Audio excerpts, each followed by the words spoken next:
So let's go to the second argument, the teleological argument from fine-tuning. I'm very happy to admit right off the bat, this is the best argument that the theists have when it comes to cosmology.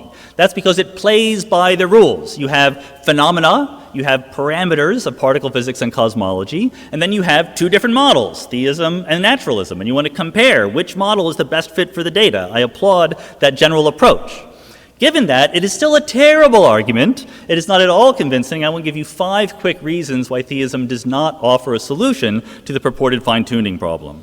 First, I am by no means convinced that there is a fine-tuning problem, and again, Dr. Craig offered no evidence for it. It is certainly true that if you change the parameters of nature, our local conditions that we observe around us would change by a lot. I grant that quickly. I do not grant that therefore life could not exist. I will start granting that once someone tells me the conditions under which life can exist. What is the definition of life, for example? If it's just information processing, thinking, or something like that, there's a huge panoply of possibilities. They sound very science fiction-y, but then again, you're the one who's changing the parameters of the universe. The results are going to sound like they come from a science fiction novel. Sadly, we just don't know whether life could exist if the conditions of our universe were very different, because we only see the universe that we see.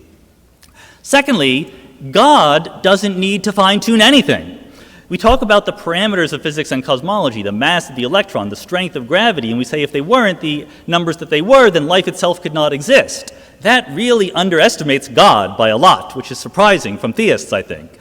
In theism, life is not purely physical. It's not purely a collection of atoms doing things like it is in naturalism. I would think that no matter what the atoms were doing, God could still create life. God doesn't care what the mass of the electron is. He can do what he wants. The only framework in which you can honestly say that the physical parameters of the universe must take on certain values in order for life to exist is naturalism. The third point is that the fine-tunings that you think are there might go away once you understand the universe better. They might only be apparent. There's a famous example that theists like to give, or even cosmologists who haven't thought about it enough, that the expansion rate of the early universe is tuned to within 1 part in 10 to the 60th. That's the naive estimate back of the envelope, pencil, and paper you would do. But in this case, you can do better. You can go into the equations of general relativity, and there is a correct, rigorous derivation of the probability. And when you ask the same question using the correct equations, you find that the probability is 1. All but a set of measure 0 of early universe cosmologies have the right expansion rate to live for a long time and allow life to exist. I can't say that all parameters fit into that paradigm, but until we know the answer, we can't claim that they're definitely finely tuned. Number 4, there's an obvious and easy naturalistic explanation in the form of the cosmological multiverse. People like to worry about the multiverse. It sounds extravagant. I claim the multiverse is amazingly simple. It is not a theory. It is the prediction of physical theories that are themselves quite elegant, small, and self-contained that create universe after universes. There's no reason, no right that we have to expect that the whole entire universe looks like the conditions we have right now.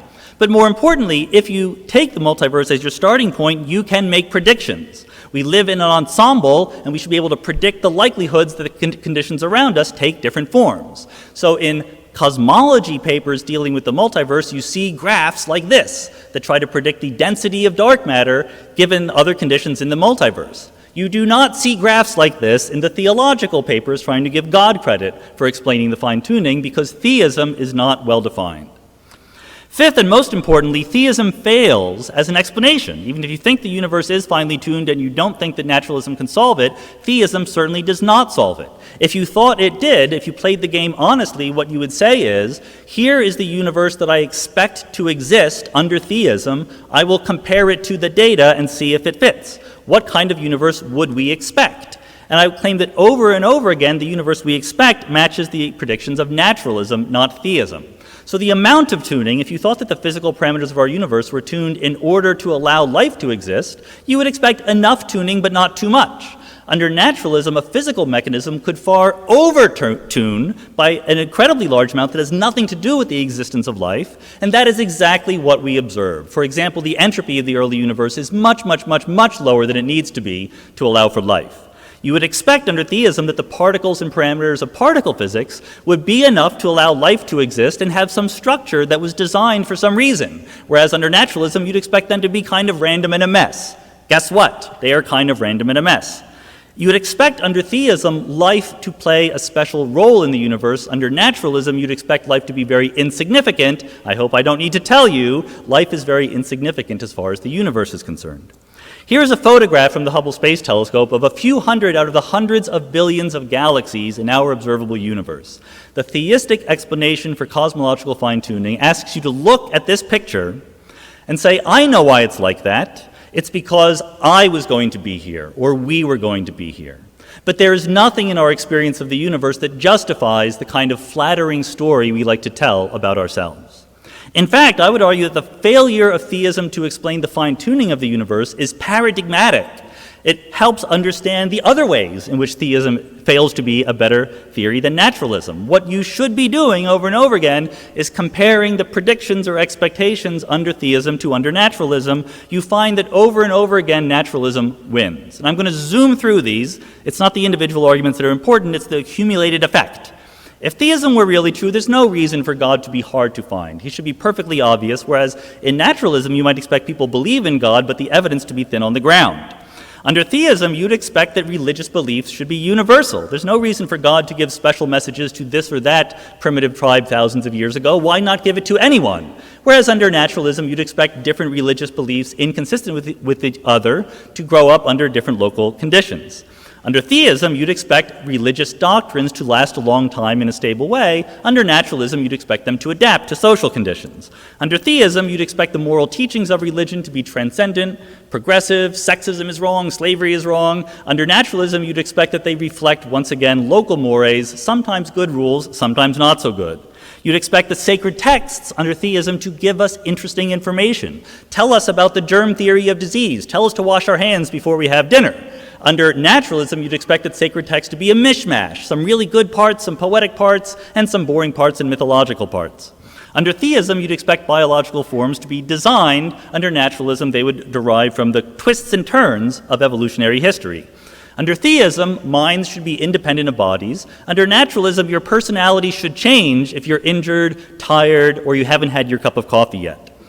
Under theism, you'd expect that maybe you can explain the problem of evil. God wants us to have free will, but there shouldn't be random suffering in the universe. Life should be essentially just. And at the end of the day, in theism, you basically expect the universe to be perfect. Under naturalism, it should be kind of a mess. This is very strong empirical evidence. Now, I know what you're thinking. You're thinking, but I can explain all of that. I know you can explain all. So can I. It's not hard to come up with ex post facto justifications for why God would have done it that way. Why is it not hard? Because theism is not well defined. That's what computer scientists call a bug, not a feature. Immanuel Kant famously said, there will never be an Isaac Newton for a blade of grass. In other words, sure, you can find some physical explanation for the motion of the planets, but never for something as exquisitely organized and complex as a biological organism. Except, of course, that Charles Darwin then went and did exactly that. We can paraphrase Dr. Craig's message as saying, there will never be an Isaac Newton for the cosmos. But everything we know about the history of science and the current state of physics says we should be much more optimistic than that. Thank you.